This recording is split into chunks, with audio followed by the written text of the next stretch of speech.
Hey, every creature, I'm the Pony Fanboy. I fanboy over ponies and you just listen, and this is a potential new series I'm going to be doing where I find MLP stories and read them. So, one fanfic in particular, or a creepypasta rather, that I haven't read in a very long time is Bad Apples. I mean, I've read all the classic MLP creepypastas. I've read Cupcakes, Rarity's New Dress, Rainbow Factory, Experiments of Twilight Sparkle, but I haven't read this one in forever until I think I read it when it first came out, but this is my first time reading it in forever. So, here we go, Bad Apples. Howdy y'all, my name's Applejack, and I guess ya all aren't too used to having a pony tell ya a story. Well, I reckon it's about time some pony did. So, ya all like apples, don't ya? Well, that's good. You see, I was born and raised on apples. Apples are my life. Heck, my apples are more than my life. They are? Well, gosh darn it, I can't explain it. You ever imagine being torn apart piece by piece? Agonizing pain rushing through you? Well, that's how I feel about my apples. I love my apples, which is why I do anything to make sure they stay big and strong. You see, life is a lot like apples. Life is like a box of chocolates. All it takes is a couple of bad apples to ruin the whole batch, and I can't just let that happen. Now let me go on with my story. It began one fine afternoon. I was picking apples and trying the best to keep the farm in top condition when I noticed some pony trespassing. Now I'm a friendly sort, so I decided to go over and see what the new pony wanted. Only turns out this pony wasn't like most of the others. Pretty new to town and had a right mouth on her. Giggity.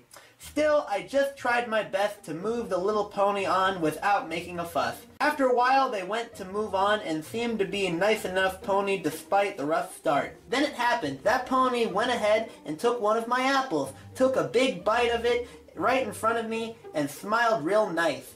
The kind of smile one has when they do something wrong and think you can't do nothing about it, and said, "Catch you later." That was when I realized I was dealing with a bad apple. I played it nice though and managed to wave them off with a smile, though I had to grit my teeth somewhat as I watched them toss the barely touched apple on the ground as they left.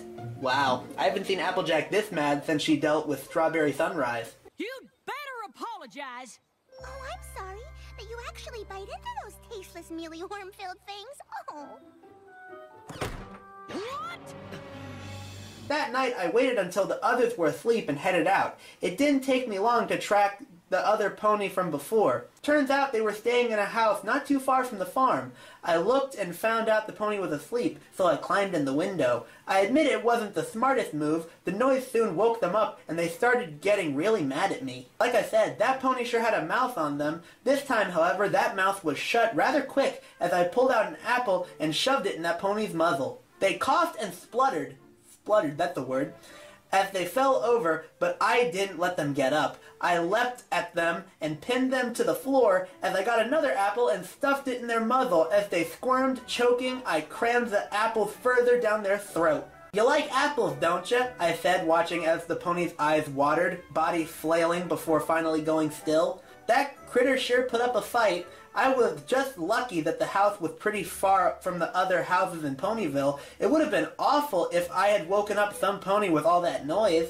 After waiting a few minutes, making sure the pony didn't suddenly leap back up, I got off and carried them with me to the farm. A bad apple had to be disposed of to stop it from spreading to the others, but it could still serve a purpose. I dug a hole under one of my favorite apple trees and buried the pony, making sure to press the earth down deep so it wasn't disturbed. I had gotten pretty good at it by then. I reckon almost every tree in the farm had a bad apple buried next to it. By now, so far, no pony had noticed.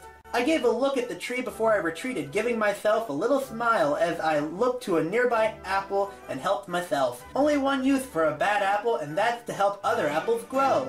You like apples, don't you? Well, yes, Applejack, to answer your question, I do like apples. They have a unique shape, they've got lots of vitamins. So yeah, that was Bad Apple. I think my favorite part of this creepypasta was the fact that there were a bunch of combos where there could have easily been periods to end sentences and not make a bunch of run-ons. So yeah, if you guys want me to make this a regular series, then just let me know. Recommend some MLP fanfictions in the comments. If you want to see this as a regular series, just let us know, and hopefully Steve can do it. Probably won't replace Swig Talk, but we'll see what happens. We'll see what happens.